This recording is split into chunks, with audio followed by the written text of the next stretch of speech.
Let's get this show on the road with absolutely no plans whatsoever. Bad ideas, hot takes, and questionable wisdom, and the guys have no idea what's gonna happen next.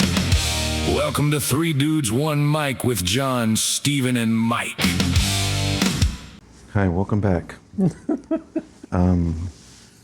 Wanted to talk about a serious subject today on this episode, and I hate to come out with it like that because, you know, we want our podcast to be like, hey, welcome back, everybody, yay.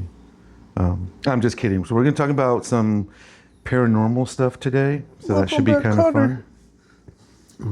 What, ghosts, goblins, goblins, UFOs? I mean, you know, I guess whatever comes under the realm of paranormal. Funny you said goblins, because I always laugh when I'm just, I can try to imagine like someone being serious about like a story and they're like, I do have a story, it's about a goblin. I just wonder like people listening if they're just like biting their tongue, trying not to laugh, like you said goblin, like do you just mean like demon or like, no, like an actual goblin? I mean, goblins have been around since the 13th century. I know, but nobody talks about kidding. goblins. I just pulled that out. Okay, well, I believed you, so you're mean for that one, mean Marine. So yeah, so you know, it's when we were kind of figuring out like how to put a podcast together. We actually initially did we're gonna do just an entirely paranormal genre podcast. Before we changed it up and thought, you know, we could do a podcast about anything, and then also when we want to throw it in the mix. But here we are reaching 20th episode and we failed to really do that. So John was like, I don't know why we haven't, but let's go ahead and pick that topic up again. And it's a good topic. We all live here in San Antonio, and if you're from San Antonio, or if you're from Texas, or if you just know about San Antonio, you might know, especially if you live here, it's a haunted city. It always has been. It's got a very rich old history. And it's also known as one of the most haunted places in the United States that has, you know, like the highest amount of activity recorded and written about, all that good stuff. So that's that. So I'm gonna go ahead and jump in with one right here. My mother, when she was young, my mom, she lived in, grew up in central San Antonio, and there was, at the end of the neighborhood, there was a large area of wooded area in the 50s and early 60s, because they hadn't developed that area yet, which when I grew up there, of course, it was all neighborhood as far as the eye can see, up until you get to Wonderland Mall. And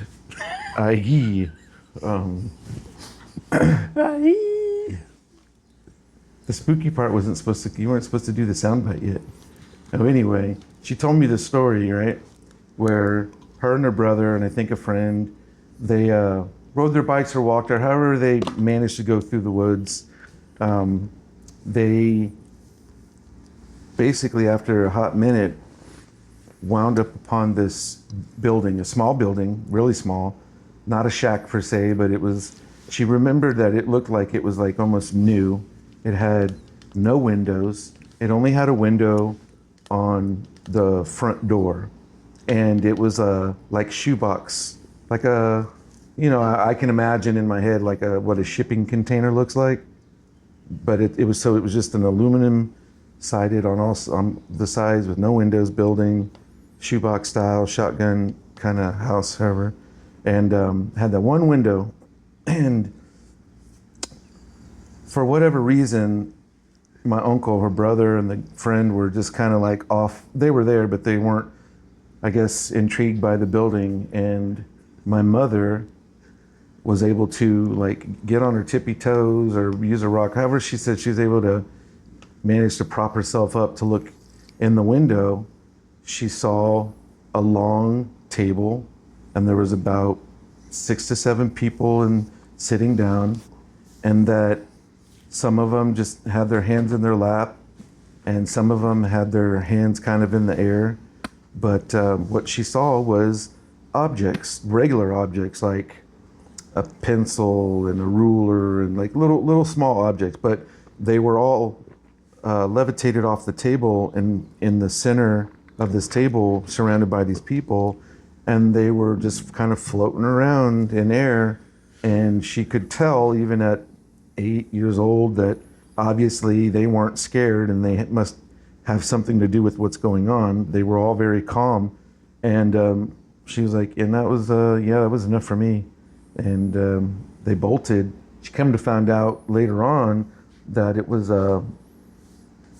people were out there in the boondocks, secrecy, doing Mensa meetings. So. And to those people that don't know what Mensa is? I don't want to be the one to try to tell people what Mensa is, but what I do know of it is, if you're part of like a Mensa organization or a club or whatever, you're honing in on like the esoteric realm of like human abilities. So like people who are like, I think I'm can do telekinesis, then that's the place to go and hone in, or discover what it is, or astro projection, levitating things, all that kind of telepathy, that kind of stuff. Like using the force.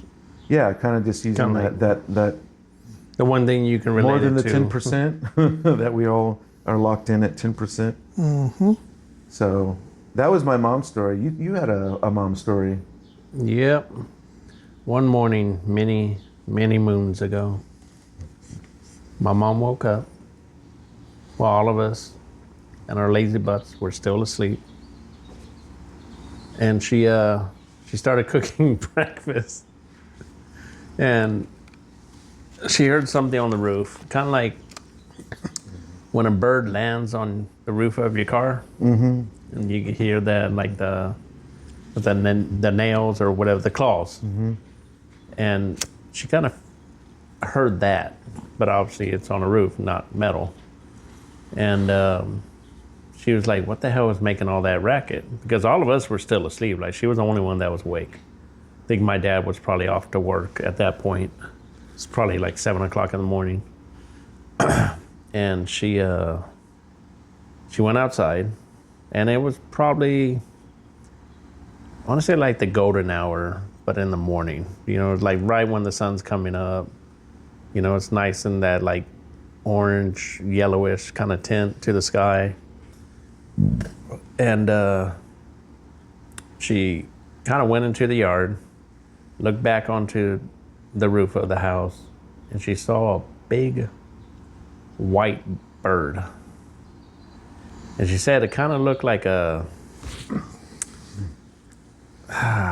not sure, like maybe like the head of an eagle, but like kind of like the body structure of a vulture. So like the neck and head of an eagle, but like the body structure of a vulture. And she said probably about 4 feet tall.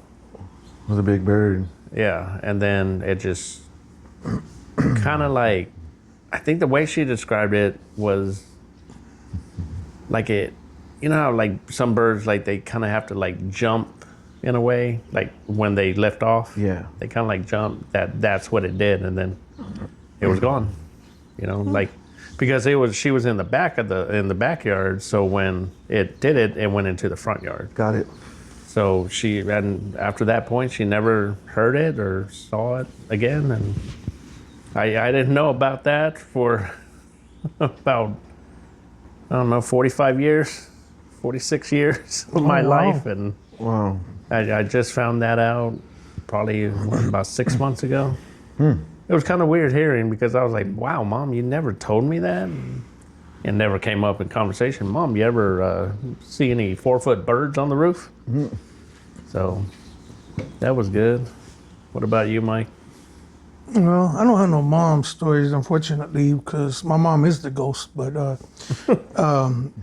back when Back when I was 15, we had an old sanitarium back home that closed down. And I was in there one night with a couple of friends, and we were goofing off, doing what 15 and 16-year-old people do. And we seen a nice little nun floating in the air. It was apparently it was one of the nuns that had been helping treat people and everything at the sanitarium. But she was about 5 foot tall, looked like, with the long outfit on, obviously with the little head Yeah. dress on and everything, and she was floating in the air.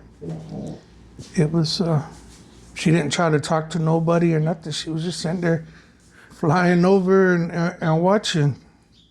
It was interesting. That's interesting. Yeah, I mean, Yeah. did you all run?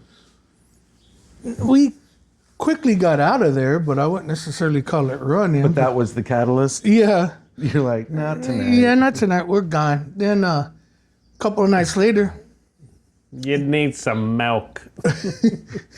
couple of nights later, we were goofing off at a cemetery. And that's one thing, folks, you don't do. But we were out there goofing off, and they call it the Blue Light Cemetery. And we were out there, and we seen a couple of spirits chase us away. Told us it was time to go home. That was they were a little more aggressive than the nun. I mean, how did they look? I mean, they just came after y'all? Yeah, just like they look like older people, like like they were. This was 95. They looked like they were from the 50s and 60s, just the older style. Come flying at us with their arms up, kind of like it's time to go. How many of them were there? There was two. There was two ghosts. You Needless never to say. saw them again, or you never went back to the cemetery? Oh no, we went back to the cemetery, but we were much older and Wiser. wiser and had a bunch of alcohol in us at the time we went back. So I don't know if we seen them or not seen them or what. But the first time we were sober and younger, and they scared the hell out of us. Nice. It was fun. Anything else? Oh, there's tons. Where to start? What about that one time One time? where you saw that thing go over the hood of the car? Oh, that was weird. Yeah, so fellow Sanitariums, if you're listening, I actually had the pleasure and sometimes the displeasure of living at the abandoned Lone Star Brewery. I won't go into detail how, but I lived there. And it was the address on my old driver's license. I was like a steward, if you will, of the property while it was in its abandoned mode after it had been purchased to be revived, which never happened. But while I lived there for 2 years, and really nothing super crazy for at least the first half. And then, I remember one night driving through the front gate, big, heavy-duty iron gates. You have to get out of your car, undo the lock, open it, slide it open, drive through, get out, close them, lock it back up. So you're locking yourself in the brewery, right, on the grounds. And then you have to drive. It's 36 acres. You got to drive all the way from the front to the very back where the trailer was where I lived. And in the middle of it, there's this giant pond, huge pond. That was, there was no water in it. And, but sometimes the owner would have gatherings there, if you will. Like the Food Channel was there doing a Food Channel episode. It was really weird. They had a music festival there. It was a little one, like country western one. But anyway, so he had string lights, like really expensive string lights that were all up around this one part that was kind of taken care of a little bit more for those events. So it was always on. And so before I went to the trailer, I just pulled up and parked right under those lights and smoking a cigarette, just kind of looking out, over that empty pond and just getting ready to digress and go into the trailer and go to sleep. And it's the weirdest thing, man. I'm just looking straight ahead, and I just see at the corner of my eye something like really close to the car. And in a split second that I'm like kind of looking at it, I see this blue, like a light blue translucent, like see-through blue. The only way to describe it is like a thick sheet, like a quilt. But it was thick. Like if you're looking at like pink insulation, like a square yard of it or something. Like it's like thick foam, like memory foam mattress topper. Like it was like that thick, but it was like almost the shape of a sheet. And it went and it perfectly curved the hood of the car. But when it got right in front of me on the hood, instead of continuing, it just literally 45 degree, like pink, went straight up into the air vertically. And I just moved my head up and it just went into the trees and it just disappeared. Like it just faded. And I was like, all right, it's time for bed. I can't.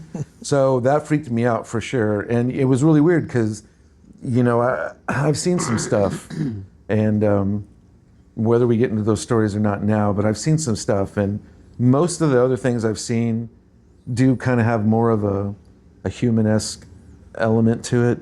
This did not. I mean, this didn't have anything, no shape, no half torso was human-esque, the other was faded out into strings, or like it was just a weird, so it almost didn't feel human or human in any way. Like, so I didn't think it was a ghost. Like my brain didn't go there. It didn't also really go to alien. It just was like, I really just don't know what I just saw. So then 2 weeks before I move to a house from that location, I'm finally getting out of the brewery. I step out onto the asphalt from the trailer to let my dog out, and I happen to look just yards away, and there's some trees, and I just happen to just see it going through the tree line real slow.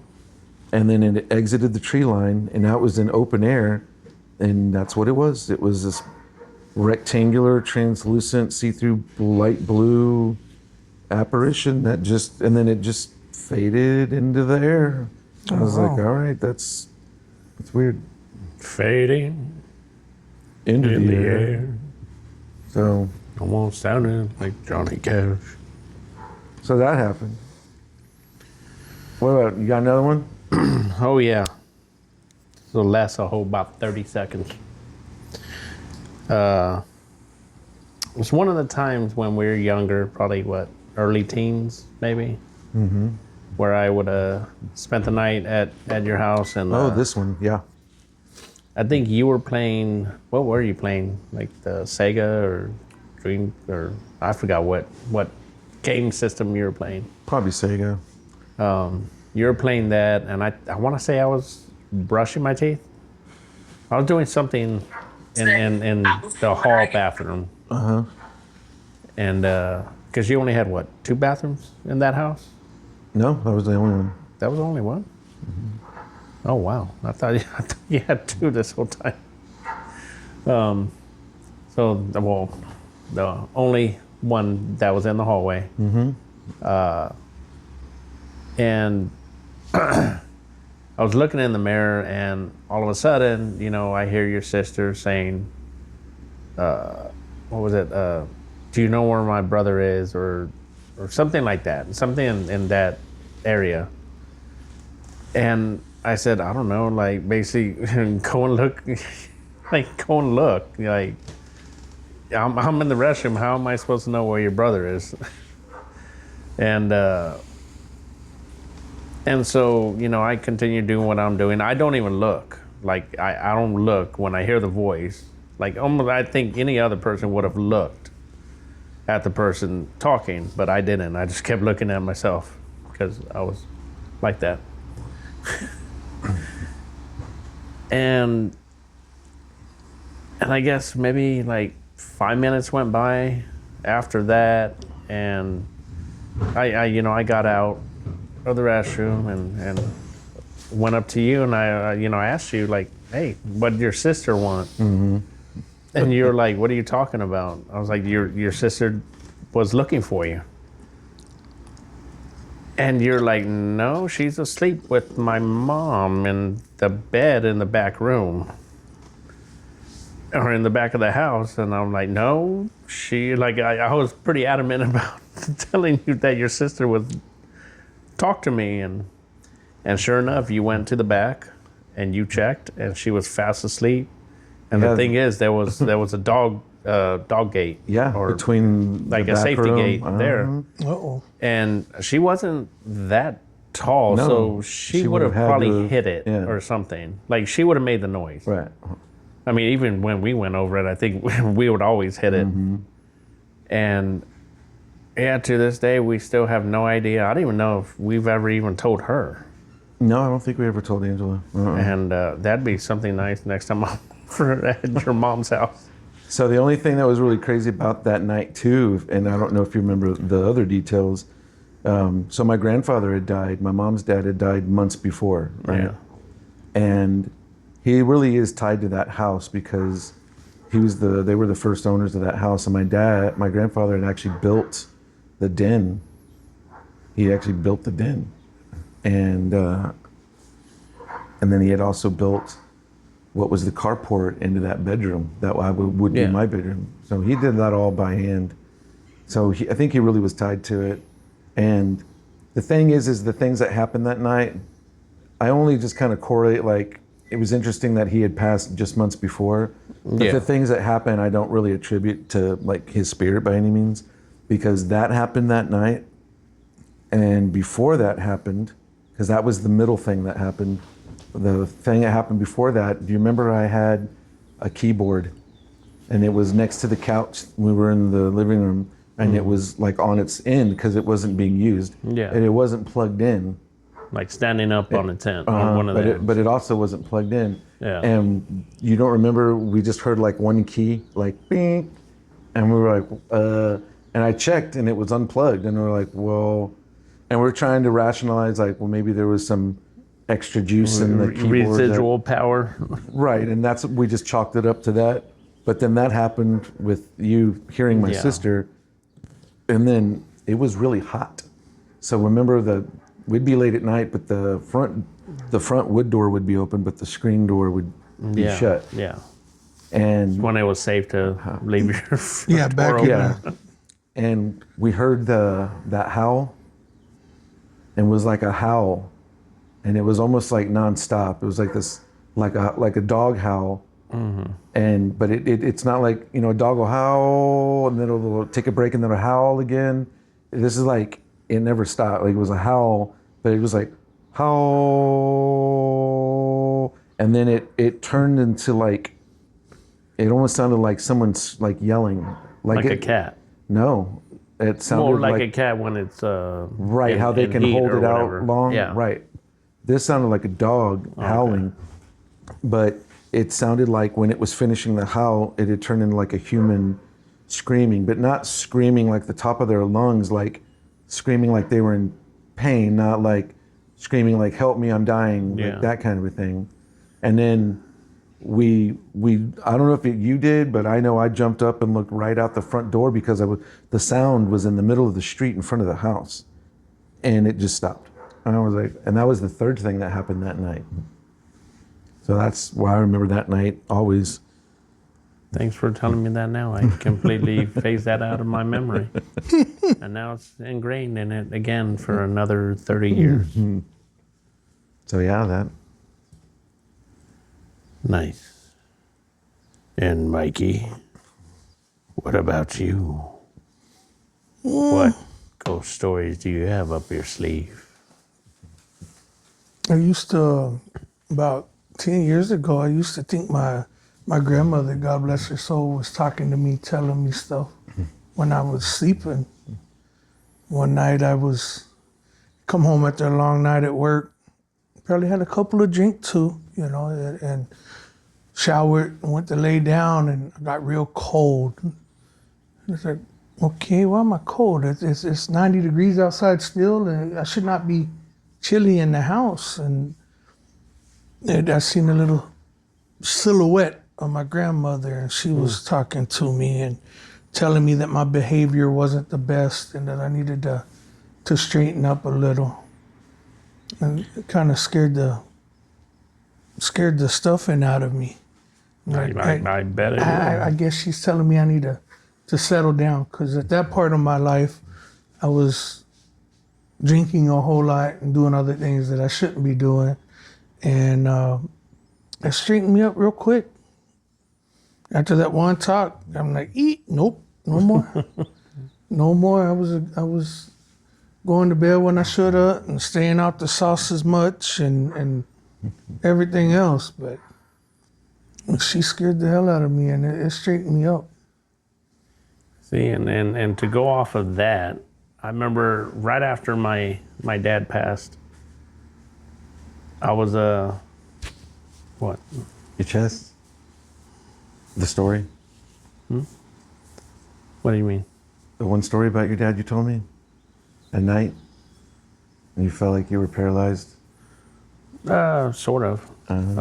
Well, off of that, so I was in bed, and my dad would always have his slippers on, but he would always shuffle his feet. So you'd hear that shh, shh, shh, shh. I remember. And that's how you knew my dad was up and walking around, because he would.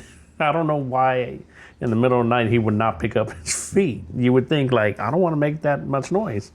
No, he made people. He wanted people to know that he was up and walking around. So I was in my room, at my mom's house, and I remember, I was having a dream. And I think I was in like a hospital or something. And I remember hearing that, like, so in a way, like I was in and out of sleep. Okay. So it's like I thought I was awake, but at the same time I was dreaming. But I could see, like, because I was facing the wall. I was laying on my side, I was facing the wall. So I could see the wall, but at the same time I was dreaming. And so it was weird, like I was caught in that medium.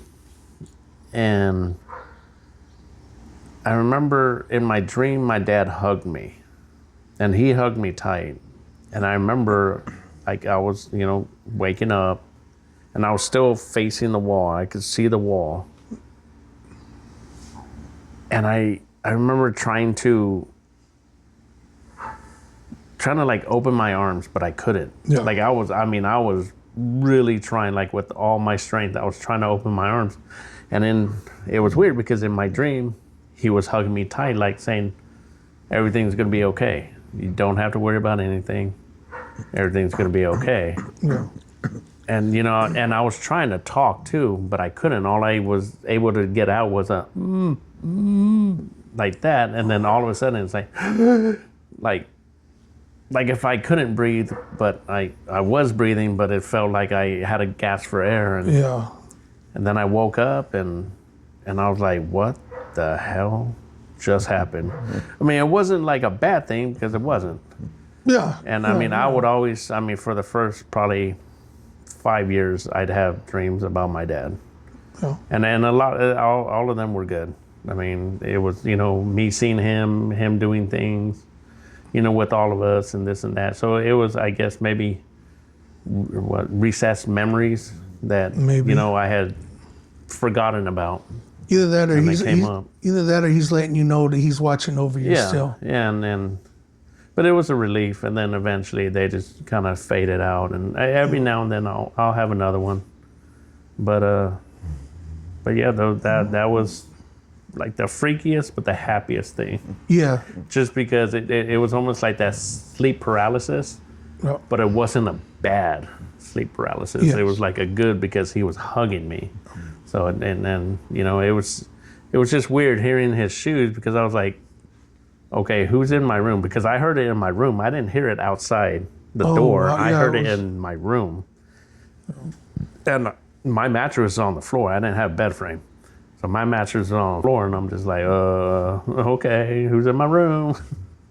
Who's walking around? But yeah, that was probably the freakiest thing that happened to me. But it was happy.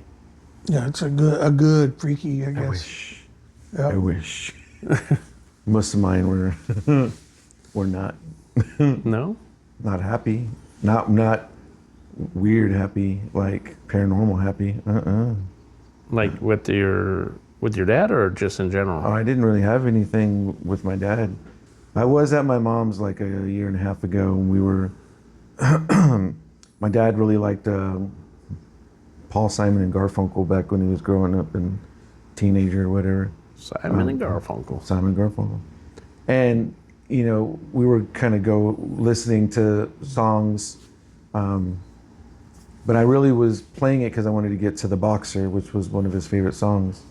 And I think we played the song, and I was just talking a lot about Dad, and my mom was talking a lot about my dad. And another song had come on. We're still listening to Simon Garfunkel, and I'm in the den. My mom's, she was up. She was like in one part of the den, and the couch, her couch isn't like up against the wall. It's like in the center of the room, so you can stand behind it. You know, if you wanted to walk behind it, you could. Yeah. And so I'm like standing behind it and have my hands on the cushions behind the couch, and we're just talking, and like out of nowhere, man, like it wasn't like a ton of bricks, but it was like it just went through me. Like I just felt my dad go through me. Like I just this weird. It didn't feel like scary. Like ghost? Yeah, like that. Kind of like he stepped inside you. Well, it just went through me. Oh, okay. Like an energy just passed through me. Yeah. But I knew it was him. Like at least that's where my brain You went. felt his presence, but you didn't. You felt it, but you didn't see it. Right. But when that happened, the shirt I was wearing, because you know I always wear like, I was wearing an undershirt and an open shirt. Mom saw my shirt when the minute I was like, whoa, she said that my shirt was kind of flapping a little bit. And there was nothing. Like there was no fan, No blowing airflow, or ceiling fan or anything to make it move. Right, because I wasn't moving to cause it to, so she was like, that caught her eye at the same time. I was like, oh. And that might be the only, like, cool. Other than that, nah, man, they've been freaky deaky, man. And see, and with paranormal stuff, we're always gonna have it. We're always gonna have experiences. And that's the thing. This could be a multi-parter too, just like the Marvel and DC from the previous episode. You know, I mean that's something that's going to be continuous. That we could further that. I mean, I got probably a few more stories that I can tell.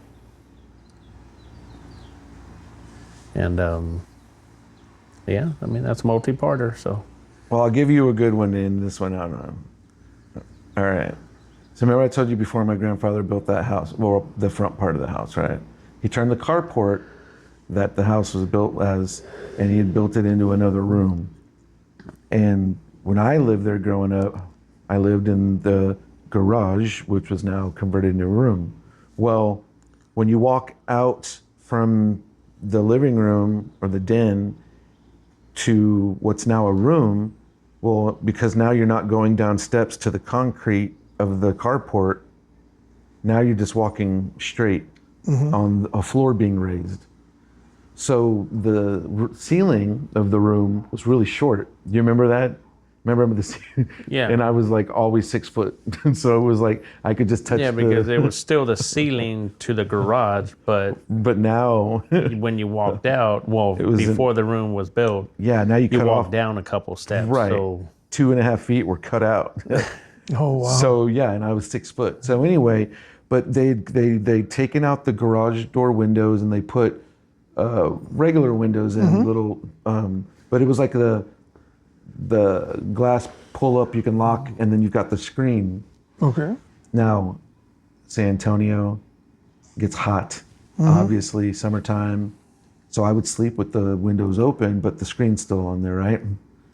And it was real late at night, and my mom's car was parked all the way to the garage door, right? So when I looked out off my little bed, because I was sleeping on a futon, remember? Because of the height. Yeah.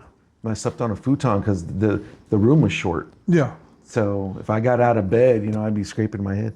So So I could always look out. I would just kind of roll on my side towards the garage door, and I could see out the windows my mom's car, you know, and a little bit of the moonlight, because my angle was mostly like her car. And one night, I was laying down and I was trying to go to sleep, and you know, I just kind of all of a sudden just kind of felt this feeling that something or someone was looking at me, and I knew it was in the direction of the garage door. The feeling we all get at some point in our life. You know, and I was hoping to see, you know, like a young Dolly Parton, you know, something like that, or I could be like, well, that's not the end of the world. I kind of like this, but it wasn't going to be the case. So I'm trying to turn over, but something is literally keeping me from turning. I'm petrified. Like my brain's saying do it, but my body's like no. And down to my head, like I can't. Yeah, I can't even just turn my head. Something would not let me. My body was like no. And so I was like thinking about it. I was like, okay, like, well, now you've got to do it. You got to face your fear, right? Yeah. And I didn't hear anything. There was no noise. I could just hear like the street and faint cars on the street. And I gathered up enough, you know, energy and confidence to battle non-Dolly Parton. And I even, like, this is what's funny is I talked myself into doing like a combat roll off my futon. Like I was gonna roll, double roll, a barrel roll off that ass, and then pop up. But You're like ninja. like a ninja or a soldier without a gun, and that's it. Me, myself, and I. Yeah. And I did it. I rolled twice, and I popped up on my knees, because if I jumped up on my feet, You then went through the roof. I would have put my head through, and then it would have been a worse scenario. But I was on my knees, and I popped up, and I popped up perfectly with like an inch or two of my face against that screen, right? And the nose of somebody on the other side was on that screen, but it was the shape of a man without clothes on, like just like a naked man, Yeah. but it was all shadow. Like there was no Silhouette. like a silhouette. Yeah. No feature. No, the moonlight wasn't like, you know, oh, I see eyes and a nose no. It was almost like The moonlight looking- had no effect on them. had no effect. And so in this instant, we're staring at each other face to face, and it just does this slow little Head turn. head turn to the side, like as if he's like interested, like, what's this, you know? And I freaked out, and it jumped up onto the hood, and it's like perched, like a gargoyle almost, like it's just perched, but it's still looking at me. And I screamed bloody murder. I ran, and I got my mom's boyfriend at the time, and he was pretty quick. He came, he may have actually trampled down that doggy gate that we were talking about, probably busted his shins a little bit. But He was taller than you, right? yeah, he ran out that door with a baseball bat, and there was Nobody. Nobody there? there. Nothing there. nothing there. So about 4 or 5 months later, I'm doing dishes in the kitchen. The kitchen window is right at the backyard. Okay. And my sister hates doing dishes, the washing part for sure. So we always made trades and deals, and I was like, I always wound up washing the dishes as long as she dried the dishes. So I'm closer to that window because the sink's right there. And I'm there, and we have this busted, like old squarish Oldsmobile, like an 82. I don't even remember it driving, but it was like so rusted and collecting leaves, you know, that kind of a car. Yeah. And it's right there in the backyard. And the next thing you know, out the corner of my eye, I just see Yeah. somebody running into frame, jumping on the car and hopping over the fence. But it was so fast, and it was in daytime. But I had this sense that I couldn't make out any details that I feel like I should have, even though it was quick and kind of at the corner of my eye. Like you should have been able to be like, it was so fast. All I know is he was wearing like a white T-shirt and shorts. Right. Like even that I couldn't recall, and it was really weird. So I often wonder, like, was that the same thing I saw? Yeah. Was it the?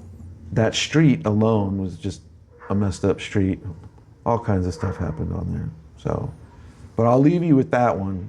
That was one I wanted to bring up before we end the episode. But definitely, John, definitely, Mike, something to revisit, because I think it's. It is. I mean, if not for the whole purpose that this was literally what we were going to originally start the podcast on. So there's many more topics to talk about. Yep. And I've got many more stories. So anyway, that's all I've got, gentlemen. Nothing. Nothing right at the moment. 3 dudes, 1 mic. Out. Shut up. Okay.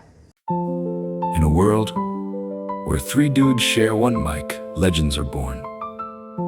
Okay, maybe not legends, maybe like mildly competent guys who question their own sanity. Anyways, show's over, go to bed.